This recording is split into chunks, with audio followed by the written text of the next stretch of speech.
Hello students, चलिए start करते हैं। सीबीएसई द्वारा लॉन्च सैंपल पेपर का सेक्शन बी का सॉल्यूशन हम इस वीडियो में करेंगे। देखेंगे कि किस टाइप के क्वेश्चन हमारे फाइनल एग्जाम में आने वाले हैं और जो पैटर्न यहाँ पे दे रखा है ना सैंपल पेपर में, वही सेम पैटर्न फॉलो होगा आपका फाइनल एग्जाम में। तो बड़े ध्यान से सैंपल पेपर को समझना है, किस टाइप के क्वेश्चन पूछे जाएंगे और कैसे कैसे आपको इंटरनल चॉइस मिलेगी और कैसे उनको अटेम्प्ट करना है, वो सारी चीजें मैं यहाँ पे बताने वाला हूँ। तो देखते हैं सेक्शन बी में क्या है। Section B consist of 5 questions of 2 marks each. Section B के अंदर कितने क्वेश्चंस हैं? 5 क्वेश्चंस हैं जो कि 2 मार्क्स के हैं। उसके अंदर सबसे पहले क्वेश्चन नंबर 21 क्या दे रखा है वो देखो। If 49x plus 51y equal to 499, 51x plus 49y equal to 501, then find the value of x and y। दो लीनियर इक्वेशन दे रखी है हमें 2 वेरिएबल्स में, तो यहां पे हमें उन दोनों वेरिएबल्स के x और y की वैल्यू फाइंड आउट करनी है। देखते हैं कैसे करेंगे। यहां पे हमें ये 2 लीनियर इक्वेशन दे रखी हैं बच्चों, तो ध्यान से सुनो एक छोटा सा कंसेप्ट। अब यहां पे इनको आप क्या करने की सोचोगे कि सर हम किसी एक कोफिशिएंट को इक्वल कर लेते हैं, या तो y को या x को। अब उसको करने के लिए आपको क्या करना पड़ेगा? ऊपर वाली इक्वेशन को 51 से मल्टीप्लाई, नीचे वाली को 49 से। बड़ी लंबी कैलकुलेशन आ जाएगी, तो इस तरीके से आपको इस क्वेश्चन को अटेम्प्ट नहीं करना है। देखो कैसे होगा। यहां पे x का कोफिशिएंट देखो इस इक्वेशन में 49 है, जस्ट दूसरी इक्वेशन में y का कोफिशिएंट भी 49 है। यहां पे आ जाओ, x का कोफिशिएंट 51 है और दूसरी इक्वेशन में y का कोफिशिएंट 51 है। इस तरीके से अगर कोफिशिएंट्स दे रखे हो ना, तो सिंपली क्या करो, इनको ऐड और सब्ट्रैक्ट कर लो। ऐड एंड सब्ट्रैक्ट, बस ये काम कर लेना है आपको। 49 और 51 को ऐड किया तो क्या आ गया? 100x। फिर प्लस में 51 और 49 क्या हो गया? 100y इज इक्वल टू, इन दोनों को ऐड करोगे तो 1000 हो गया। यहां पे क्या हो गया? हमारी 2 0 से 2 0 कैंसिल आउट, 2 0 कैंसिल आउट, तो इक्वेशन क्या आ गई? x plus Y equal to 10 आ गई। ये आ गई इक्वेशन नंबर फर्स्ट।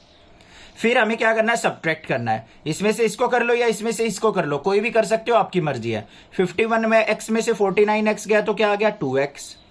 49y में से 51 गया तो माइनस का 2y इज इक्वल टू 501 में से 499 गया तो 2 से इसको कट करेंगे, ये कट गया, सभी में 2 हमारा कॉमन है तो कैंसिल आउट हो गया। तो इक्वेशन क्या बन गई? x minus Y equal to 1, equation number second. अब इन दोनों को सिंप्लीफाई करना कितना सिंपल हो गया, देखो बस। x minus Y equal to 1 है और दूसरी क्या है? x plus Y equal to 10। Simplify कर दो, ये y को कैंसिल आउट हो गया, x और x क्या हो गया? 2x इज इक्वल टू 10 और 1 11, तो x इज इक्वल टू क्या आ गया? 11/2। यहां पे x की वैल्यू पुट कर लो, तो 11/2 प्लस में y इज इक्वल टू 10, किसी भी इक्वेशन में पुट कर सकते हैं। तो यहाँ पे y की वैल्यू निकालेंगे तो 10 माइनस में 11/2, तो क्या आ गया हमारे पास? y इज इक्वल टू 10 2 जा 20 माइनस 11 9/2। तो x की वैल्यू आ गई आपके पास 11/2 और y की वैल्यू आ गई हमारे पास 9/2। ये आंसर हो गया। इस तरीके से क्वेश्चन करके आना, आपको फुल मार्क्स मिलेंगे। समझ में आ गया? नेक्स्ट देखते हैं क्वेश्चन नंबर 22 क्या है। क्वेश्चन नंबर 22 के अंदर दे रखा है हमें, in the given figure below AD by AE equal to AC by BD and angle 1 equal to angle 2 दे रखा है। Then show that triangle BAE similar है ट्रायंगल CAD के। तो हमें BAE ट्रायंगल CAD के हमें क्या करनी है? सिमिलर प्रूव करनी है। पहले देख लो BAE कहां पे है हमारी, ये रही BAE जिसके अंदर एंगल 1 है, और CAD कहां है? CAD, ये कंप्लीट ट्रायंगल हमारी CAD ट्रायंगल है। ठीक है भाई, इन दोनों को हमें सिमिलर प्रूव करना है इन गिवन कंडीशंस का यूज करते हुए। तो देखो भाई, ये एक तरीके से हमारे पास थ्योरम का क्वेश्चन है, कैसे सिंप्लीफाई करेंगे इसको वो देख लो भाई। क्वेश्चन नंबर 22, सबसे पहले हमें क्या करना है? इसका फिगर ड्रॉ कर लेना है। तो एक यहां पे हम एक रफली फिगर बना लेते हैं इसका, कुछ इस तरीके का है ये फिगर। ये हो गया, ये A पॉइंट हो गया, ये D पॉइंट हो गया, ये C हो गया, यहाँ पे कोई B पॉइंट है और ये एक E पॉइंट है। इन दोनों को भी ज्वाइन कर लेते हैं और यहाँ पे ये भी हमने ज्वाइन कर लिया। ये B पॉइंट हो गया, ये E पॉइंट हो गया, ये एंगल 2 है और ये एंगल 1 है। अब सबसे पहले हमें क्या लिखना है? गिवन क्या है हमें।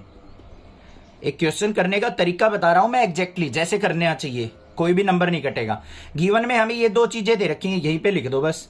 AD by AE equal to AC by BD, ये हमें गिवन है, and angle 1 equal to angle 2 given है। हमने फाइंड क्या करना है या फिर प्रूव क्या करना है वो लिखेंगे। प्रूफ या फिर टू प्रूव क्या करना है हमें, ट्रायंगल BAE सिमिलर प्रूव करनी है हमें ट्रायंगल CAD के। अब इसके प्रूफ के ऊपर चलेंगे बच्चों। ये स्टेप आपको लिखने, गिवन क्या है, टू प्रूव क्या है। अगर कोई कंस्ट्रक्शन की है तो वो कंस्ट्रक्शन भी आप यहां पे राइट डाउन करेंगे। अब प्रूफ में देखो, सबसे पहले इन ट्रायंगल ACD में, ये ट्रायंगल है ACD, इसके अंदर एंगल 1 एंगल 2 दे रखे हैं, एंगल 1 इक्वल टू एंगल 2। अब एंगल 1 इक्वल टू एंगल 2 है तो इनके अपोजिट साइड्स भी क्या होंगी बच्चों, इक्वल।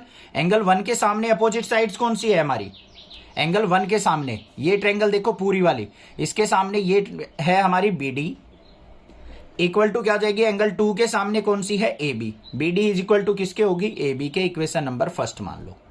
अब हमें गिवन क्या था वो चीज पे ध्यान दो। हमें गिवन था यहां पे AD by AE equal to AC by BD था। BD किसके इक्वल है, AB के। तो यहां पे AB लिख सकता हूं या नहीं लिख सकता हूं, कोई दिक्कत नहीं है, ये हमें गिवन था। तो यहां पे AB इज इक्वल टू किसके है, हमारी BD के। ये मैंने वैसे बताया है, लिखने की जरूरत नहीं है। तो ये चीज हमारे पास आ गई। अब देखो in triangle BAE and triangle CAD, जिसको हमने सिमिलर प्रूव करना है, इसके अंदर देखो हमारे पास क्या आ गया, यहां पे AC by AB is equal to AD by AC। Sorry, यहां पे AC है, यहां पे AD बाय AE है, ये आ गया। AD by AE equal to AC by AB, दो कोरस्पॉन्डिंग साइड की रेशो इक्वल आ गई। उसके बाद हमें एंगल 1 इक्वल टू एंगल 2 भी दे रखा था। मतलब यहां पे देखो ध्यान से, BAE ट्रायंगल कौन सी है, BAE ये वाली ट्रायंगल, इसमें एंगल A है, और CAD इसमें भी एंगल A है। तो दोनों में एंगल A क्या आ गया हमारा, कॉमन। तो एंगल A इक्वल टू क्या आ गया, एंगल A कॉमन। तो भाई दो साइड की रेशो इक्वल आ गई और एक एंगल इक्वल आ गया, तो क्या हो गया, सो ट्रायंगल BAE क्या हो गई, सिमिलर हो गई बच्चों ट्रायंगल CAD के। कौन से रूल से, बाय साइड एंगल साइड से। बस ये प्रूव करना था हमें। इस तरीके से आपको थ्योरम करनी है। ये बिल्कुल आसान थी, समझ में आ गई। नेक्स्ट मूव ऑन करते हैं क्वेश्चन नंबर 23 के ऊपर। क्या है question number 23, in the given figure O is the centre of the circle. जो हमें ये फिगर गिवन है इसमें O क्या है, सेंटर ऑफ द सर्कल है। एंड फाइंड एंगल AQB, हमें एंगल AQB ये वाला एंगल जो है फाइंड आउट करना है। Given that PA and PB are the tangents to the circle. जो PA और PB हैं वो दोनों क्या है, टेंजेंट्स हैं हमारी सर्कल के ऊपर। और एंगल APB हमें 75 डिग्री दे रखा है। APB मतलब ये 75 डिग्री दे रखा है। तो हमें AQB ये वाला एंगल फाइंड आउट करना है बच्चों। तो देखते हैं किस तरीके से हम इसको फाइंड आउट करेंगे। सबसे पहले हम क्या करते हैं, इस फिगर को अपने पेपर के ऊपर बना लेंगे हम, जिससे हमें इजी रहेगा और एग्जामिनर को भी इजी रहेगा क्वेश्चन को समझने में। तो हमने एक सर्कल ड्रॉ कर लेना, ज्यादा टाइम वेस्ट नहीं करना है, कहीं कंपास से लग जाओ बनाने। यहाँ पे हमने एक P पॉइंट ले लिया, इससे हमने दो टेंजेंट्स ड्रॉ कर लेनी है। एक टेंजेंट ये हो गई और एक टेंजेंट ये हो गई। क्लियर है। यहाँ पे हमने सेंटर O मान लिया, ये हमारी क्या हो गई, टेंजेंट से रेडियस ये हो गई। ये हमें 75 डिग्री दे रखा है। हमें ये वाला एंगल फाइंड आउट करके देना है भाई, कि ये वाला angle Q angle AQB angle जो है वो क्या होगा। ध्यान से सुनो बच्चों, बिल्कुल इजी क्वेश्चन है, घबराने की जरूरत नहीं है। सबसे पहले लिखो गिवन क्या है इस क्वेश्चन में। AP and BP are tangent, ये गिवन है हमें। और क्या गिवन है, एंगल APB गिवन है हमें 75 डिग्री। फाइंड क्या करना है हमें, टू फाइंड हमें एंगल AQB बताना है कि किसके इक्वल होगा, कितने डिग्री होगा। ठीक है भाई। अब ध्यान से देखो बच्चों, जो एंगल हमारा यहां पे PBO, ये PBO ये वाला एंगल, और PAO ये दोनों एंगल क्या होंगे, 90 डिग्री। क्यों होंगे, टेंजेंट और रेडियस के बीच में बने हुए एंगल। तो यहां पे क्या लिखेंगे हम, PBO equal to angle PAO equal to 90 degree. लिखना चाहो तो लिख दो, यहां पे लिख दोगे तो बहुत अच्छी बात है। Angle between radius and tangent, reason लिख दोगे तो आपका कहीं पे छोटी मोटी मिस्टेक भी होगी ना, तब भी आपका एग्जामिनर कोई मार्क्स नहीं काटेगा। ये हो गया यहां पे। उसके बाद देखो बच्चों, जो ये एंगल और ये एंगल ये 90 इन दोनों का सम 180 हो गया। तो एंगल पी और एंगल ओ का सम भी क्या होगा हमारा 180 डिग्री। तो angle A O B is equal to किसके हो जाएगा 180 डिग्री माइनस में एंगल ए पी बी। ध्यान से देखो, या तो बच्चों ऐसे कर लो, इस एंगल का, इसका, इसका, इसका, इन चारों एंगल का सम 360 रख लो, उससे हमारे एंगल ओ आ जाएगा। ये 90 के हो गए, ये 75 का हो गया, ये हमारा 105 का आ जाएगा उससे। या फिर अपोजिट एंगल का सम 180 डिग्री, तो angle P plus angle O तो कितना होगा 180 में से इसको सब्ट्रैक्ट कर दो, तो angle A O B is equal to किसके आ गया 180 डिग्री माइनस 75 डिग्री। तो angle A O B is equal to किसके आ गया 105 डिग्री। ये एंगल आपके पास निकल के आ गया 105 डिग्री। वैसे भी आपको पता है इन दोनों सा एंगल का सम, अपोजिट एंगल का सम 180 होगा, तो 105 और 75 180 हो गया। क्लियर बात है, कंसेप्ट समझ में आ रहा है, कोई दिक्कत नहीं होनी चाहिए। चैनल को सब्सक्राइब जरूर करके रखना। मल्टीपल चॉइस क्वेश्चंस कराऊंगा सारे चैप्टर्स के इंपॉर्टेंट जो कि आपको एग्जाम में बहुत ज्यादा हेल्प करेंगे। अब यहां पे देखो एंगल ए ओ बी हमें 105 मिल गया। अब हमें एंगल ए क्यू बी चाहिए। ये सेंटर पे बना हुआ है, ये हमारा सर्कल पे बना हुआ एंगल है। तो सर्कल पे बना हुआ एंगल जो है वो क्या होता है हाफ होता है as compare to centre angle के। प्रॉपर्टी पता है, तो यहां पे हम क्या लिख देंगे angle A Q B is equal to किसके होगा half of angle A O B. लिख दो reason, angle at remaining part of circle, remaining part of circle is half the angle at centre, half the angle at centre. जो centre पे angle बना हुआ होगा वो रिमेनिंग पार्ट पे क्या होगा उसका हाफ होगा। तो angle A Q B is equal to क्या हो जाएगा हाफ ऑफ एंगल 105। तो यहां पे इसका हाफ करेंगे तो कितना आ गया ये मेरे पास 52:1/2 डिग्री। ये आंसर हो गया, या फिर 52.5 डिग्री भी लिख सकते हैं। समझ में आ गया question number 23। Next move on करते हैं क्वेश्चन नंबर 24 के ऊपर। क्या है क्वेश्चन नंबर 24, ध्यान से देखो। The length of the minute hand of a clock is 6 centimetre. एक क्लॉक है, उसकी मिनट हैंड की जो लेंथ दे रखी है वो 6 सेंटीमीटर दे रखी है, मतलब रेडियस ऑफ द क्लॉक दे दिया। Find the area swept out it when it moves from 7:05 PM to 7:40 PM। जब वो मिनट हैंड 7:05 से लेके 7:40 मूव करती है तो हमें बताना है कि वो कितने डिग्री एंगल कितना एरिया वो कवर करेगी। तो बिल्कुल आसान है, यहां पे एरिया ऑफ सेक्टर यूज होने वाला है। उससे पहले आपको यहां पे कुछ चीजें ध्यान से करनी होंगी। वो क्या चीजें हैं ध्यान से देखो।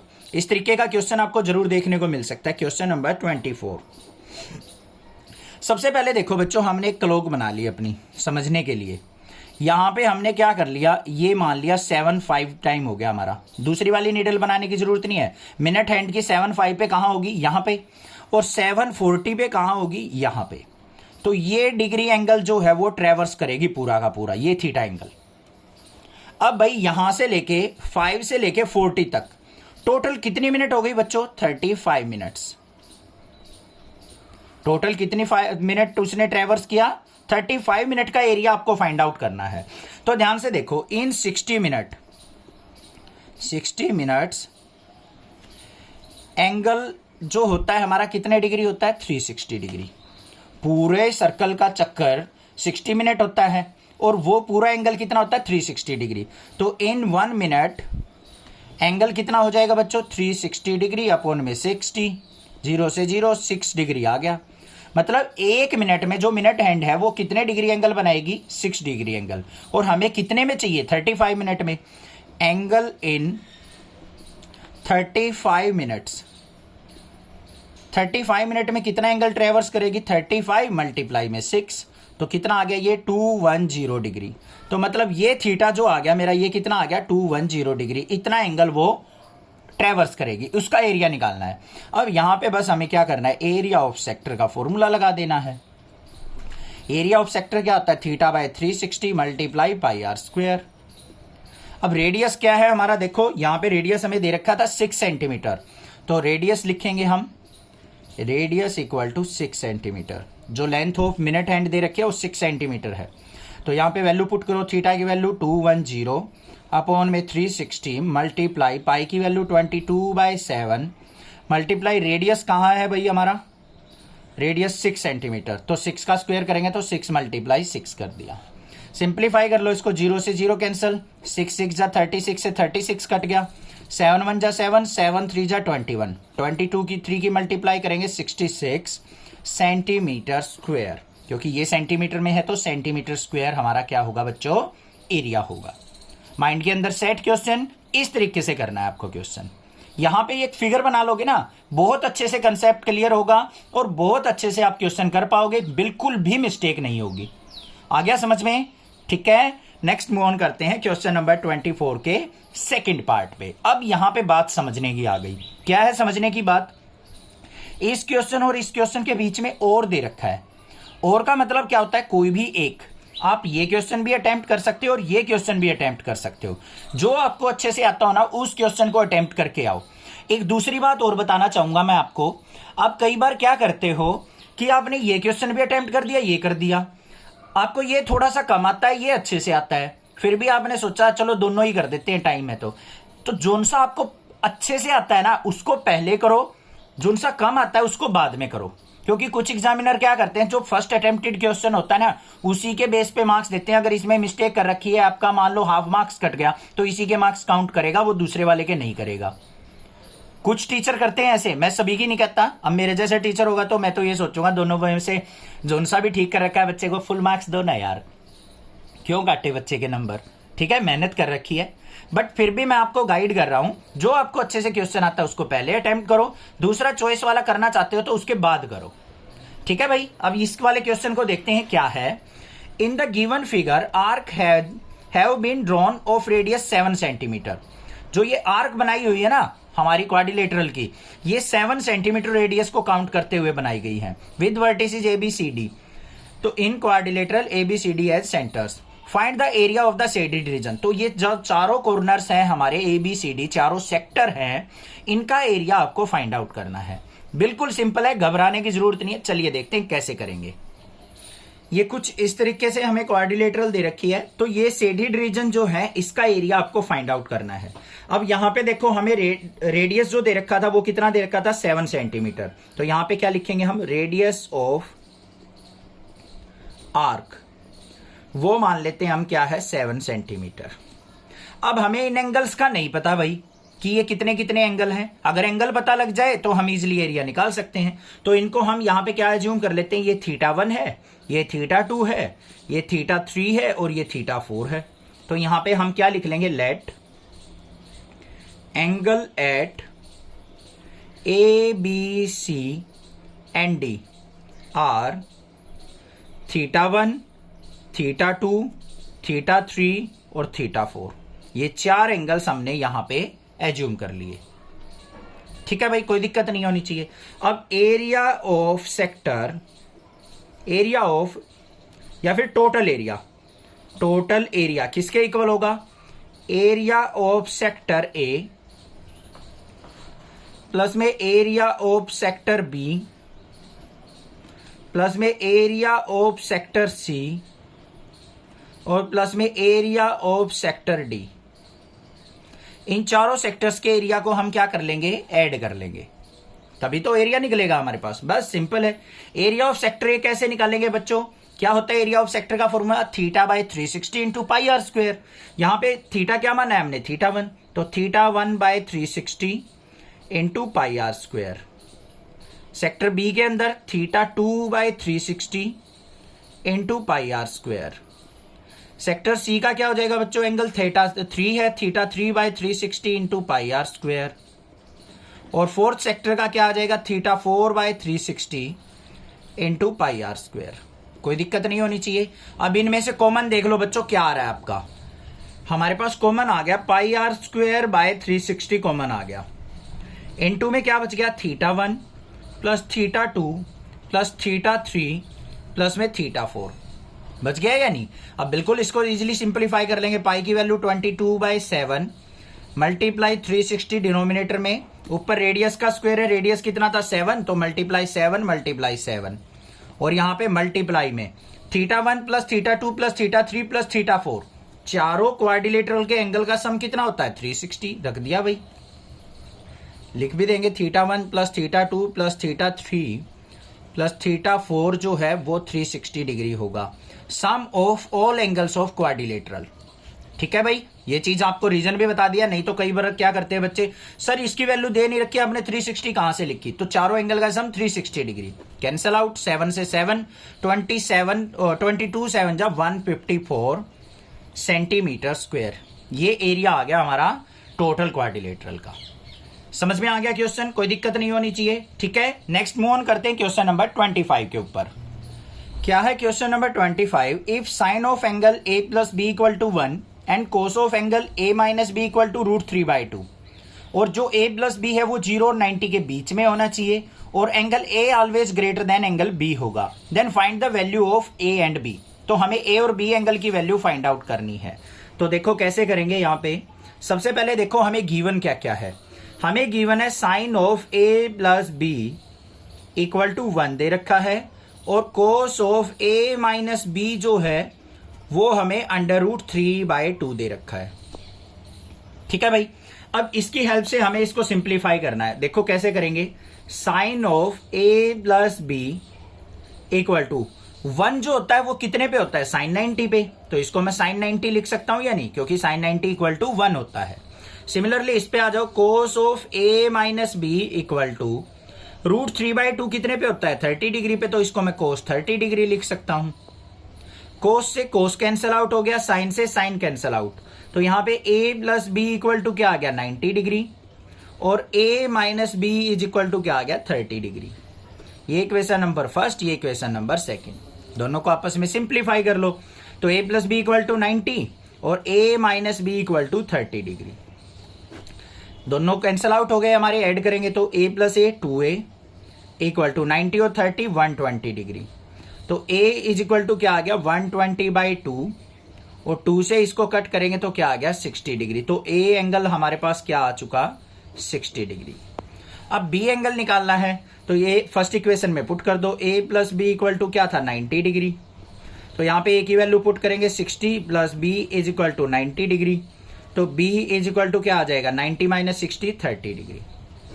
तो a एंगल आ गया 60, b आ गया 30। इस तरीके से सिंप्लीफाई करके आओ, पूरे नंबर प्राप्त करके आओ। ठीक है, 100 आउट ऑफ 100 आएंगे, चिंता मत करो, बेफिक्र रहो। मैं आपका फुल सपोर्ट करने वाला हूं। सारे एमसीक्यू क्वेश्चंस की प्रैक्टिस कराऊंगा। चैनल को सब्सक्राइब करके रखना। क्लास 11 12 की भी वीडियोज आपको नेक्सा क्लासेस पे मिलेंगी, फिजिक्स की वीडियोज भी मिलेंगी। फुल सपोर्ट करो, मैं भी फुल सपोर्ट करूंगा, बेफिक्र रहो बस। अब देखो क्वेश्चन नंबर 25 के अंदर भी बच्चों क्या दे रखा है? एक चॉइस का क्वेश्चन दे रखा है। मौज कर रखी है वैसे सीबीएसई वालों ने। ठीक है भाई, यहाँ पे इन दोनों में से कोई भी एक क्वेश्चन अटेम्प्ट कर सकते हो। ये अच्छा लगे, ये आता हो ये करो, ये आता हो ये करो, बट जो आता हो उसको पहले करो। करके दोनों भी आ सकते हो, बट जो आता हो उसको पहले करो। अब यहाँ पे क्वेश्चन नंबर 25 के अंदर सेकंड पार्ट देखो क्या दे रखा है। क्वेश्चन नंबर 25 के अंदर दे रखा है हमें एक्यूट एंगल थीटा की वैल्यू निकालनी है। एक्यूट एंगल मतलब 90 डिग्री से लेस होगा हमारा। हमें दे रखा है cos theta minus sine theta upon में cos theta plus sine theta equal to 1 minus √3 upon में 1 प्लस √3। अब बात आती है भाई, यहां पे दोनों को कंपेयर करके देखो माइंड के अंदर। इन दोनों को कंपेयर करो। यहां पे हमारा इसको इससे कंपेयर करेंगे तो यहां पे 1 है, तो यहां पे 1 होना चाहिए। 1 कैसे बन सकता है? यहां पे पूरी इक्वेशन को अगर मैं कोस थीटा से डिवाइड कर दूं, ऊपर भी नीचे भी, तो कर दो भाई। Divide numerator and denominator by cos theta. Cos theta से डिवाइड करूंगा तो यहां पे देखो 1 है, ये भी 1 है, तो 1 बन जाएगा, बस उससे क्या काम हो जाएगा हमारा। तो यहां पे क्या आ गया? Cos theta by cos theta minus में sine theta by cos theta और अपॉन में cos theta by cos theta plus में sine theta by cos theta is equal to किसके था? 1 माइनस √3 अपॉन में 1 प्लस √3। ये कैंसिल आउट, ये भी कैंसिल आउट। तो यहां पे क्या आ गया? 1 minus sine theta by cos theta tan theta upon में 1 plus tan theta is equal to क्या आ गया? 1 माइनस √3 और अपॉन में 1 प्लस √3। बात क्लियर है या नहीं है? अब देखो बच्चों, 1 से 1 को कंपेयर कर लिया, माइनस से माइनस को। टेन थीटा किसके इक्वल होगा? √3 के। तो यहाँ पे कंपेयर कर लिया हमने, टेन थीटा इक्वल टू क्या हो गया? √3। नीचे से कर लो ऊपर से कर लो, सेम बात है। टेन थीटा इक्वल टू आपके सामने क्या आ गया, आपका √3 आ गया। अब √3 कितने पे होता है वो चीज देखो, π/3 पे। तो इसको मैं क्या लिख सकता हूं यहाँ पे, tan theta is equal to 10π/3। 10π/3 लिखा जा सकता है। तो यहाँ पे 10 से 10 कैंसिल आउट, तो थीटा इज इक्वल टू क्या आ गया, π/3। या π/3 को मैं लिखना चाहूं तो थीटा इज इक्वल टू क्या आ गया, 60 डिग्री। कैसे आया 60, पाई की वैल्यू 180 डिग्री होती है, 180 को 3 से डिवाइड किया, 60 डिग्री आ गया। तो ये आंसर हो गया हमारा एक्यूट एंगल थीटा की वैल्यू। क्लियर हो गया, समझ में आ गया पूरा complete. Section B, section C, D, E सारे करवाऊंगा, बेफिक्र रहिए। चैनल को सब्सक्राइब करके रखिए, नोटिफिकेशन बेल को ऑन करके रखिए, ताकि कोई भी वीडियो आए एमसीक्यू क्वेश्चंस की तो सबसे पहले आपको मिले और सबसे पहले आप उन क्वेश्चंस को ट्राई कर सको। Thank you students for watching next classes video.